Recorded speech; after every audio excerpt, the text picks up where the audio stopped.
Welcome back and good afternoon. Finance Minister Malusi Gigaba will deliver his first medium-term budget policy statement tomorrow. He will do so amid political turmoil, poor economic growth and a shortfall in tax revenue collection of almost 50 billion rand.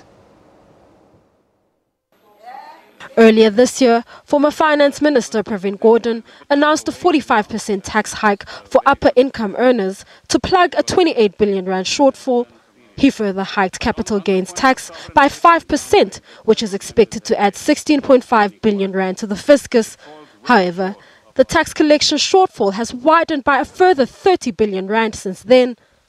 But what we're currently seeing is we've recently been told that the shortfall in this current financial year is already sitting at above 30 billion, and it's estimated to go even further to more than 50 billion, because that 43 billion, 28 billion was for current year and 15 billion was going to be for the following year.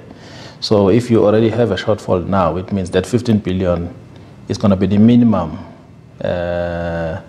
increase that you're going to get. So it's bound to go up. The dwindling revenue collection is attributed to the country's low economic growth. It has a direct impact on South Africa's budget deficit because it means that government has to borrow more to plug the budget shortfall.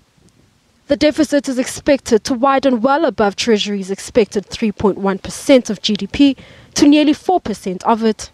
The problem with revenue collections is the slow economic growth. Slow economic growth affects everything, and we also have a very high percentage of unemployment. So that's the problem. He needs to plug that gap, but unfortunately he won't give us the details. He will give us the number that he intends to raise the taxes by. So I'm expecting a very steep hike in taxes. Ratings will be watching closely to see if government meets its 1.2 trillion rand target.